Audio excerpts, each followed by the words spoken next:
Hey guys, welcome back to 1776 or Bust. So tonight's video, as you can see in the title, is my question out there. Should I walk away from the CZ P-10c? So I'm going to explain why I'm feeling that way. And, for all of you P-10c fanboys, I just want you to know I do like the gun. The gun is fantastic. I've owned 3 of them. I have several CZs in the safe behind me. And so I'm definitely a CZ fan.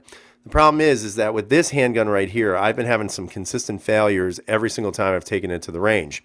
I honestly can't explain what it is. Sometimes at the range, it'll be a failure to feed. Sometimes it'll be a failure to eject. Sometimes it'll be stovepipes. And then sometimes, like the last time I took this out here, it was a double feed. And it took me a lot to try to strip out the magazine. So it's been, kind of a combination of just about every single type of failure you can think of. And the strange part is that it's not necessarily an overly consistent problem. So let's say I go to the range for 300 rounds to shoot out of this handgun in one sitting.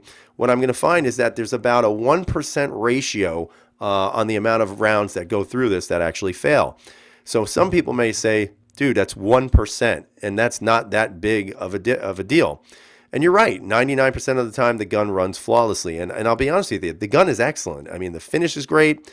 The ergonomics are fantastic. The trigger outside the box is excellent. The problem is that 1% is still leaving a shadow of doubt in my mind.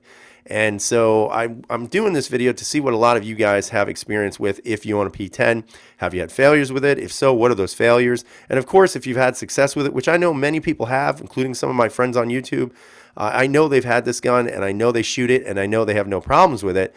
So I find it kind of weird how, for this one, I just keep having problems. Or maybe it's just I'm cursed with this gun because, the second P10 I bought, I actually had to send back to CZ because that was also having some failures. So they changed out some internal parts and then they sent it back. And next thing you know, it was running fine.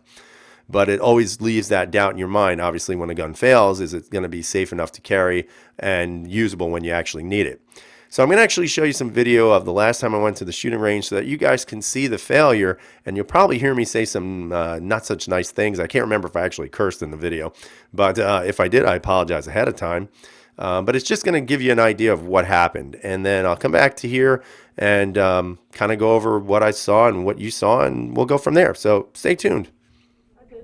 We'll try to grab the top P10. So what you're going to do is you're going to pull out and twist them and pull my hands down like this hard. See? Now, roll your shoulder, lock the elbow. First failure. Sight on it. No, Your fucking kidding. your sight.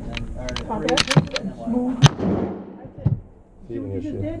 Failure to All feed. right. Now that would be actually true Unreal. defensive shooting. Right? Because you got resistance.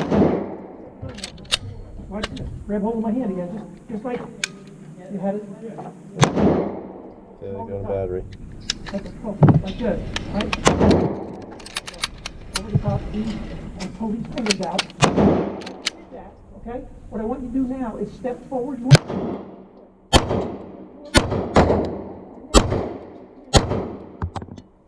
Okay? You would actually turn around and shoot. Away. I can't do anything here. You've got control over me. And this is what you've got to do. You have to. So, step back here. We're going to do the same thing you're going to do to me. Step up here. Take your left hand, right, or right hand, either way. Okay? Put your other hand around me. Okay? And what I'm going to do is I'm going to touch the fingers. I'm going to go like this. I'm going to shoot. You see what I've got here? All right, so now when I step away, Where the fuck did that round just go? like so, right behind. And come right back at you. No idea what So that when I was. do this, Don't know if it was the round, you're not going to want to hang on. Okay, but it would good. not fit. That's the whole idea of this. So as you guys saw in the video, there were some almost instantaneous failures right at the beginning. I shot one round, second round was not fed in properly, and as a result I had to strip the magazine. I had to rack the slide back, drop the round, and then start over. Immediately I tried again, had another issue, and then I think I shot 1 or 2 rounds and then had a third issue. And then after those 3 issues were resolved, the gun went back to running smoothly, no problems, no issues, nothing. And that's the way it was for the rest of the day shooting this handgun. The problem is that overall, even though it's maybe about a 1% failure rate, like I said before, it just leaves you kind of in a place to think about whether or not this gun is something you can really trust. Again, I know there's a lot of people out there that have had no problems with their P10s and they stand by them. And you know what, guys? No offense, this gun is a great gun. The problem is that for me, for whatever reason, can't explain it, I've just had some multiple failures every single time it's been to the range. And I think at this point, it may be time to take a step back from the P10 and move on from there. And so as a result, I think this one is going bye-bye. As much as I hate to say it, because I really like this gun, the problem is I just can't trust it. And if I can't trust it, I won't carry it. And if I won't carry it, I'm not going to keep it. So I'd love to hear what you guys have to say. Have you had any problems running your P10s? If so, what do you think the cause is? If you've had to send it back, if they've fixed anything, I'd love to hear what you guys have to say. And again, if you have your P10 and it's been flawless, which I know many of you have, leave those comments down below. Again, if you haven't subscribed, please subscribe to the channel. We always appreciate thumbs up. And, again, like I said, if you like the gun, great. If you have had some issues with it, let's find out what those issues were. Stay safe, have a great night, and as always, freedom is never free.